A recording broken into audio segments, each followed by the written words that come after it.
Hey, I'm Emma. Welcome to the WhizzbangBAM podcast. I'm here with my dad, Bob Delevante. Say hey. Hey. Oh,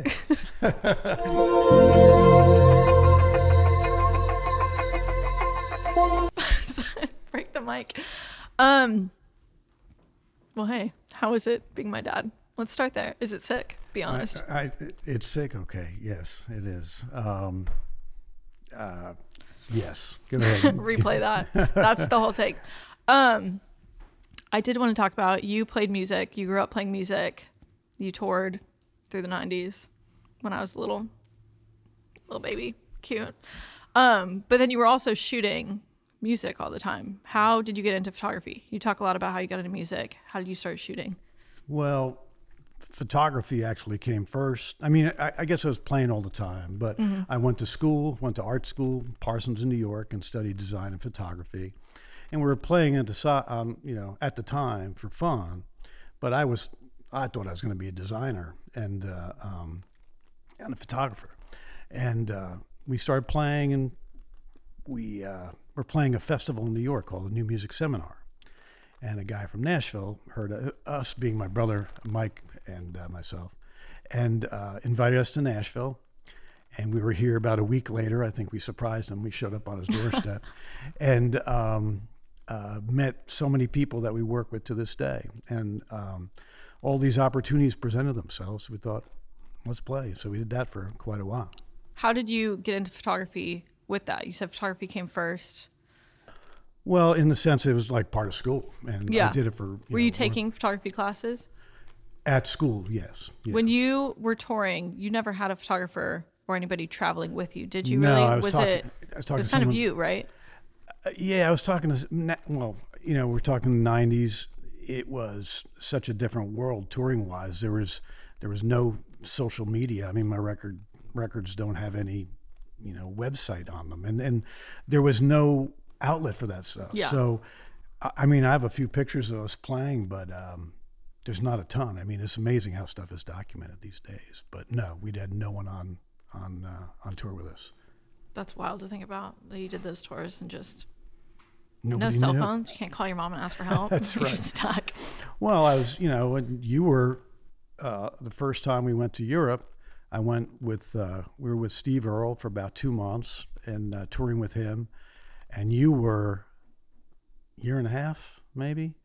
And every now and then I'd call, once a couple days. And I remember coming back. And this is one thing that kind of took me a little bit away from touring was I remember walking down the jetway and then coming into the airport. And you looked at me, you went, "You look familiar, but..." Did I say that? I'm 1.5 years old. I said that full sentence. I don't know you. No, but you looked at me like, I think I know this guy. And so it was just very weird to be away that long when we started to have kids and everything. But it's because I was so cool.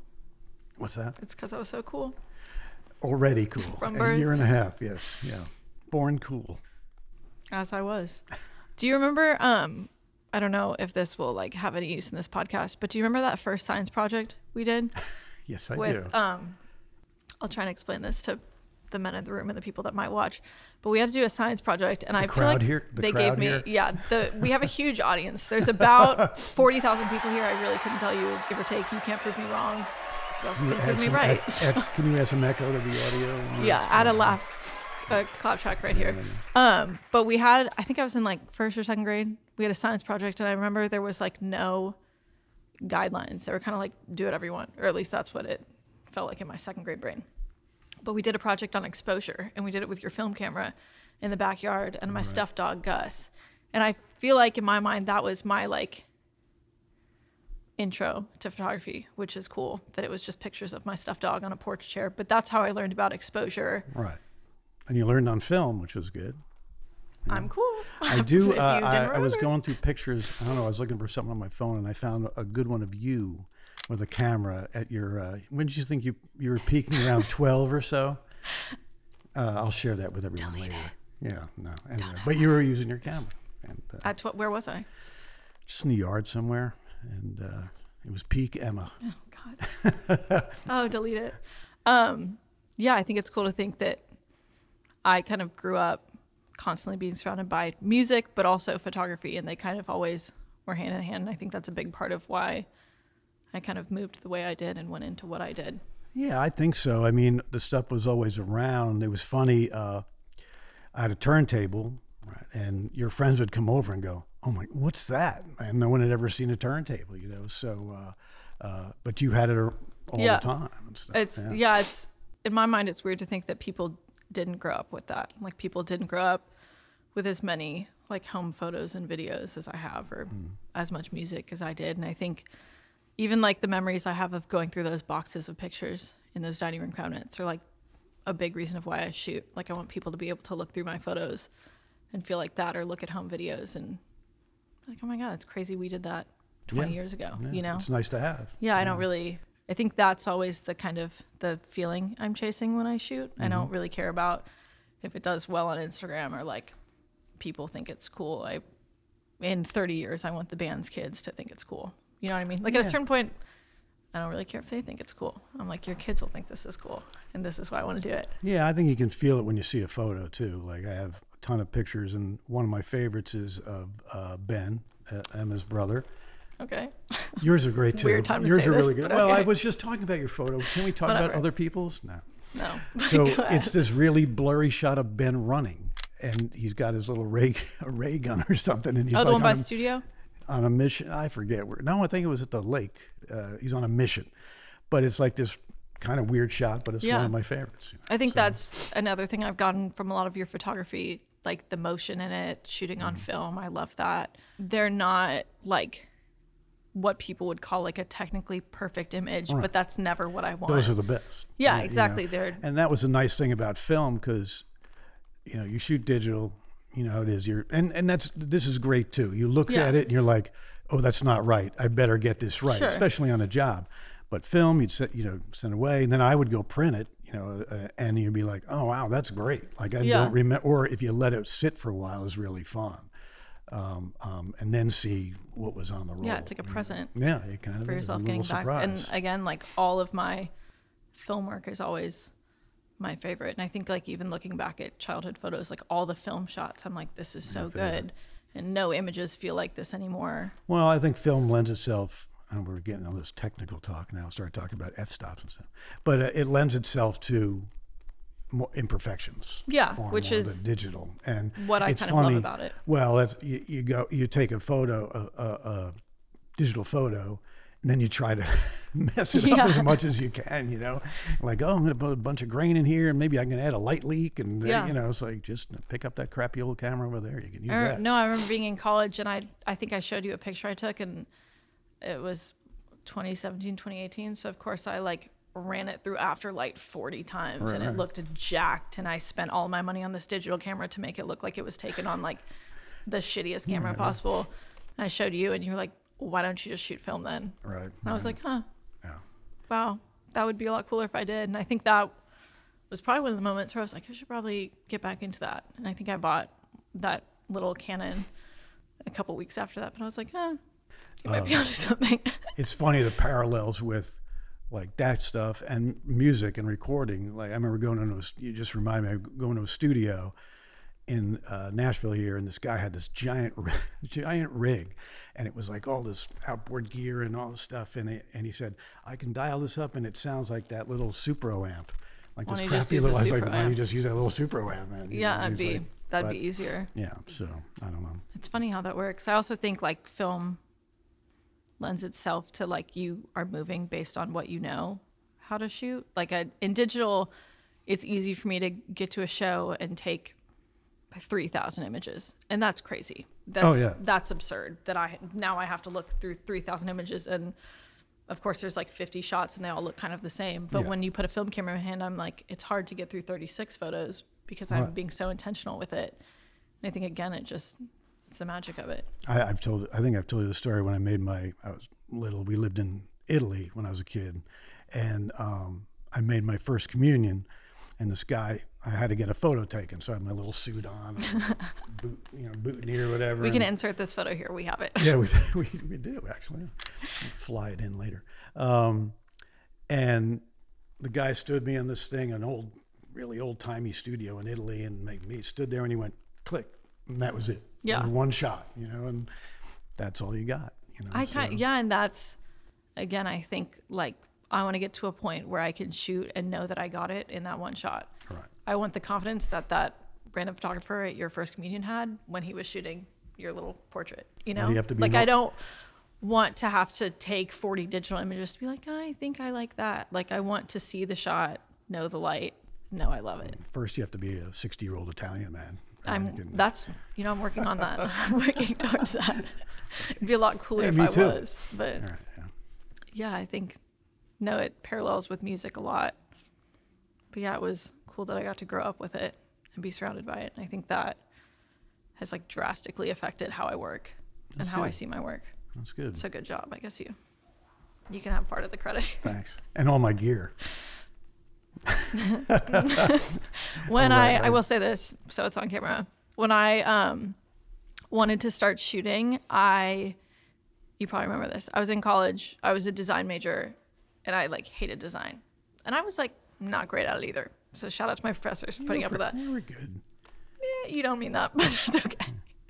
And so I started shooting shows, and in Chattanooga it was easy to shoot shows because there were no like huge venues. Like you're at a certain point, you know the security guards, and they'll let you back. Right. And I don't look very like threatening, so they're like, it's sweet. She wants to take a picture. She can come in. And I had no money because I was in college, and so I bought. Remember, I called you and I was like, "What kind of camera do you use?" Because I knew he had a ton of lenses, and he was like, "I shoot on Canon 5D. I think it was a Mark II at the time." Probably. So I got on Craigslist and I bought the first one I found, and I can only afford the body. So I bought the body, and I remember getting pissed because you'd be like, "You can't take my 24-70. I need it for work." And I was like, "Why do you need that one? You have so many others." And now that I'm a photographer, I'm like, I didn't have many others. Why would I hand that off to somebody for like 4 days? Right. But I would drive back to Nashville, pick up your 24-70, drive back to Chattanooga, shoot, drive back and give it back so he wouldn't get mad at me. And that is how I shot for the first probably like 5 or 6 months. And then I remember a couple times in college, people would be like, "Will you come take pictures of this?" And I'd be like, "I don't have a lens." I'm saving up for a lens. Yeah, I don't have the full camera. I just have the body. And then I got for Christmas that year, you bought me the nifty 50, the 50-1.8 that Canon has, and Now we're getting technical. Come on. Sorry, that's lame. But it's if anybody's watching and wants to start shooting, it's like under $200, and that's all I shot on for like a year and a half. What are you getting? You get an endorsement? Like, Canon, Venmo me right now. $200 for the nifty 50. It is fun having a daughter you can kind of nerd out about gear with and stuff. Can I tell a funny, not funny, Emma photo story? I guess. Emma, I mean, about you. Yeah, no, I assumed it was about me. Yeah, what is it? Emma is and probably not as much, or I don't notice it as much anymore, but when she was in high school and stuff, when she had a camera in her hand, was a very different person. Like, can I say you were cooler. You might have been a little quiet and anxious person and stuff, and then I still am. Okay, well, I'm riddled with it. I remember we went to one of the Bonnaroos. I started taking my friend, an old friend of mine is Danny Clinch, who's a photographer. Probably a lot of folks know. And I will say, interjection. Mm-hmm. Going to Bonnaroo with you is like, again, a huge influence, and seeing Danny work, I was like, this is crazy. Why are there this many people watching a show? Right. I would like to not stand in the crowd. I'd like to be up there. Yes, it is a lot roomier. Danny is an old friend. My band, it was like the first band he shot on his own. I think he was who was he working for? Annie Leibovitz. It was. Went off on his own, shot our band, and we're like, wow, this guy's pretty good. And he said, he looked at the picture, he goes, wow, I'm pretty good. Maybe I can do this. And then he shot my wedding, my wife's wedding, and my mom. Yes, her mom. I know her. And then we played his wedding. So we've been friends for a long time. And when he came down to Bonnaroo, I would go visit him. And then as you got older, started taking kids. But you were there one year you went with a camera, and somehow you had a pass to shoot on stage. I think. I can tell you how I got it in a minute. Well, I didn't know you were going to be on stage, and I was standing in that front area, and I'm like, Emma starts walking up on stage. I'm like, oh God, no, she's going to get they're just going to throw her. Because I saw them throw another guy off before you. and you walked up there, you know, you're kind of skinny, and you're like walking up there on stage, and like you're little as hell. And I'm like, and I think you might have that big photo backpack on, you know, and then the guy looks at you, and I'm like, oh, here it goes, and he goes, and he just waved you in, and then Emma's behind the amps and shooting. I'm like, how did that happen? So, what is it called? What's it? Finesse. Give this force off, I guess. I don't know. I think it's just that I don't look like I'm gonna like do something questionable. Like, and I remember that year I was in a shirt that said "Don't make me get my accordion," and I had like pigtail braids in. Like I probably looked like a Girl Scout. There's probably like, that's so cute. She wants to take a picture. I was trying to endow you with some like superpowers. Now you just said yeah, it's because it looks like trouble. Well, I think that's like, again, like the reason security guards in Chattanooga would just be like, yeah, you can go in and take a picture. Like, I'm not some like big threatening presence, and I'm like kind of goofy. It's, you know what I mean? Like kind of goofy. Okay. Sorry. A little office moment, just direct eye contact. Right. But no, I think, yeah, Bonnaroo again was one of like a foundational reason that I wanted to start shooting again, which now that I go to Bonnaroo, I'm like, it is crazy that I was here and like sleeping in the trunk of a friend's car and like having a good time without a camera. You know what I mean? Yes, that was, yeah. I was nuts. I went home every night. I didn't. But no, I think seeing Danny shoot and you bringing me to those it was always fun to see Danny shoot. Yeah, I remember, it was probably, how old was I when I first went? 14, 15? Yeah. I remember he texted me on my first phone. It was like a flip phone or something, a picture of the crowd at Bonnaroo, and there was a woman in the very front of it painted blue like Avatar, and I was like, where are you? I need to go. I sent it, or Danny? You sent it to me. I sent it, yeah. You texted it to me. And I was like, I've got to go. That's crazy. I need to see this place. And it took like a year of convincing, and I probably like was on my knees begging Mom to let me go, and she was probably like hesitantly like, okay. He picked me up after my shift at McDougal's Chicken. I worked at McDougal's Chicken and drove me there. I fell asleep on the way. I remember there's a picture of it. We went, and it was Bonnaroo 2012 because Foster the People headlined, and I was like really into them at that time, which was wild. And then we drove home, and I had another shift at McDougal's the next morning, which 27-year-old me could not do this, but 16-year-old me was like, that's easy. You got the power. I couldn't do it.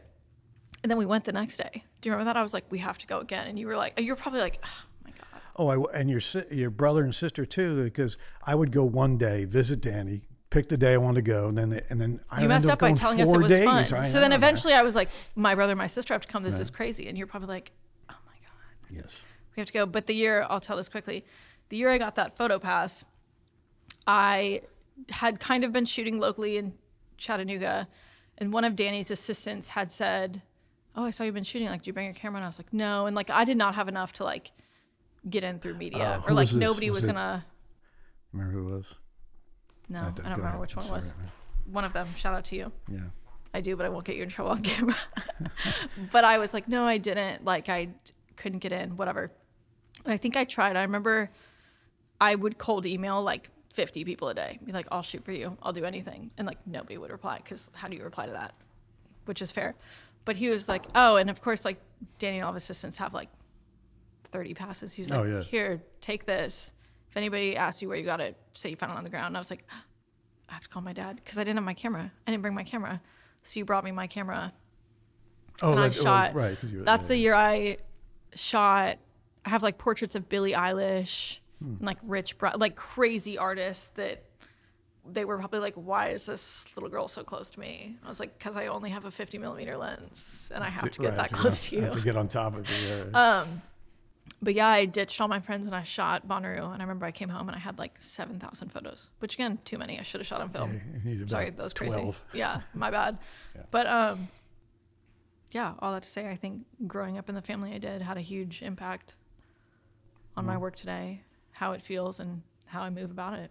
That's good. I mean, you don't you try not to push something on somebody, but you provide them with stuff like that, and they pick it or not, or go different ways and stuff. You know, I mean, yeah. Your brother's a great guitar player. He picked up the guitar, and he keeps stealing my guitars. Between the two of you, man, I can't keep anything.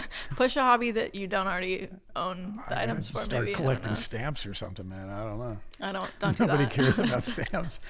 I think stamps are pretty sick, actually. I collected stamps in first grade. I'm find my book and get I remember started asking again. you for one. You said no. You I showed did. it before me.